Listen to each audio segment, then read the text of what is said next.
So now, our majority of our business is power, both generation at saka distribution.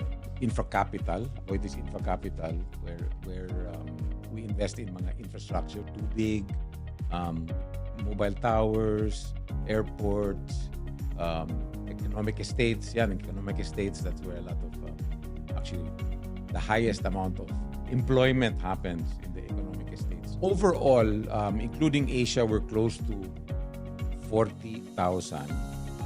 Pero in the Philippines, mga 30,000. Mga 35,000. Yung the consumer business is doing well. Our new business, for example, Coca-Cola, doing very well. Yung powers doing well. Banking doing okay. Yung mga negosyo na is trying to adapt to the new, sometimes they have a hard time. Your airport, for example, right? The second thing he sees is outside of the airport to go to his destination. So the infrastructure is yan ang talagang super important. That's where a lot of the PPPs can happen with the government. Yeah. For example, improve tourism. First thing, make airports better. How do you make airports better? Either the government run it better or that you PPP it with the private sector, and the private sector improves the airports. All around the world, ang ginawa ng mga gobyerno ay pina-privatize nila yung operations ng airport. US, London, Spain, all of that, puro privatized. For example, in the Philippines, Clark is private, Mactan, Cebu is private, and so those airports are run quite well. You have a time limit, right? That you have to invest X amount of money to handle X amount of passengers, right? Depende sa aeropuerto, no? Some are bigger, some are smaller. So yun, and then you make that contract with the government, and the government now gives you certain guidelines. So every passenger must check in 30 minutes. When you have the checklist like that they keep on checking you, and you must comply to those checklists and agreements. Well, what the president did now is he privatized NAIA. They will award that to San Miguel in September, I believe, where they have a 15 plus 10 or 25-year concession period, where they have certain things that they have to do to bring the capacity up. So I think that one alone, you will see big improvements there. It's like MRT. Look at your MRT. People ride the MRT. Diba? That's puro private na yan, almost all. So if the government runs it, parang it cannot run it. It's not made. The government is not made to run an MRT, right? An MRT company is made to run an MRT. Parang doctor, di ba? Parang will the government become the doctor? Or will the government tell the doctor to be the doctor, di ba? So whatever you're trained for, that's what you're hired for. Kasi if the government does it, mahirapan sila, di ba? They're made to regulate, make sure it's attractive, make sure, build the roads, mga ganun. The other one is PPP of the roads. Makita mo all the highways that are being built. No? I never thought that I'd be able to go to Baguio in 2.5 hours. In my lifetime. And look, the government privatized with PPP'd with so let the private sector partner with the government, right? To be able to, number one, not only capital, but talent. Nice story kasi one time we were on our way to a rally and I was sitting beside the First Lady and she told me, the president really believes in the private sector. Parang, what would you do? How would you make sure that we cooperate more with the private sector and all that? So she said, can you give me an idea or give me... Anyway, so I came back the idea. I gave her an idea of, creating a council with 6 areas, 5 people per council. We get the best minds in the country for those councils and to be able to regularly meet with the president. So it happened. And the president, we presented to the president. He liked the idea. He approved it. He tweaked it the way he wanted it. And nowhere have I heard in any other country where the president meets with the private sector on a scheduled basis every other Thursday at 2 p.m. Parang unheard of. One is agriculture. You have agriculture.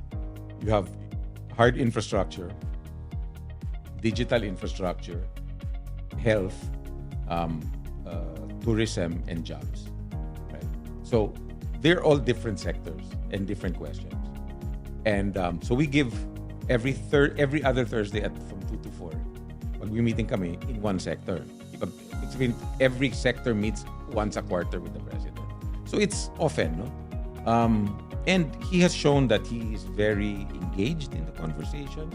He really believes in the privacy. He listens. So for me, this is a different way of doing things compared to, the other countries where the president would call when he wanted the meeting. Parang, but this one is, so every quarter we put what we discussed the last time, what we're doing the next time. It's shown ahead. It's presented.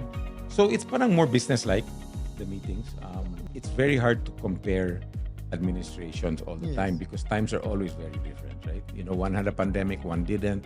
What I know under President Duterte, the first thing he did was safety. I think was his main. And that's at that time I think maybe what was important. So it's really it's so hard to. People are different. No?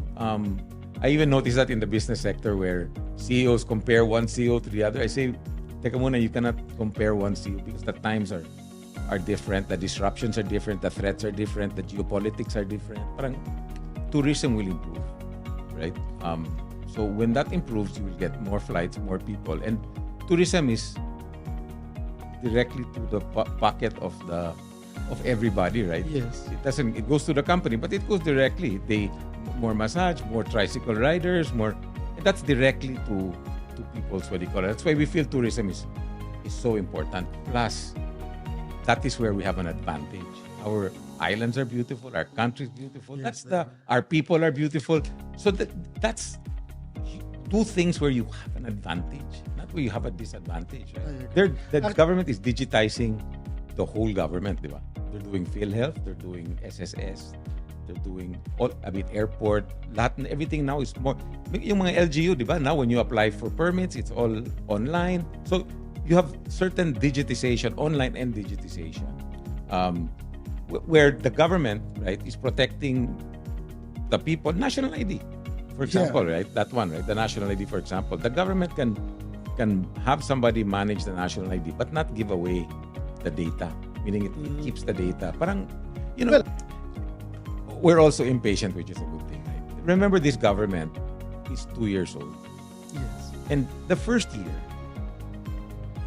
I took over a company, for example. My first 6 months, first year is putting the right people. Imagine 5,000 people that the government has to put into their positions. So it takes a while, right? So, I think it's unfair to think that it's 2 years and you expect something in 2 years. It takes a year to get the house in order. Put the right people in the government, the right place, how you want to run it, etc., etc. So realistically, I think the government's been operating for a year, right? And look, they've been able to privatize so many, at least starting, right, to privatize NAIA, a port in Iloilo, which is privatization of airports like that, and long-term, which is build more roads, more rail, MRT, the rail to Clark, for example, that's been a project for 20-something years. The other day, I was looking at it, it's really being built, no? So you have the short term and the long term. And the beauty about this administration is they really believe in changing the structure. Para you cannot change it anymore. Once you've done it, tuloy-tuloy na yan, right? The government cannot flip-flop with investors, right? Privatization of an airport is changing the structure. Digitization is a complete structural change. Once you digitize, you cannot go back, right? So they're doing that one government app. You see how fast the government used the digital technology to improve LGUs and all that, and it becomes rolling, right? The minute one LGU happens, then the people in the one say, "Uy, I also want the same thing," diba? So then it keeps going, right? And the acceleration happens when one city sees what the other city is doing, and the people now demand it. Yeah, that's the biggest acceleration you can have, right? So, for example, Makati is, doing voting or they do their LGU system where you do your business permit online. If the other one doesn't have it, then the other one will say, well, Makati has it, and their people will demand it, right? Or they give the LGU services to the citizens. Puro online service. You come your PhilHealth or they give you your vaccine. So you see what I'm saying? The services have to improve, and if you digitize, it improves much quicker than zones. Economic zones are parang on their own. They have their rules, so they're able to bypass a lot of bureaucratic things. So it's much quicker. So in the zones, when foreign companies now want to invest, they go to the zones. And in the zones now, that's where a lot of the jobs are created because they understand and the rules are clear, right? You have this amount of years of tax-free, you have VAT-free for X years, whatever it is, right?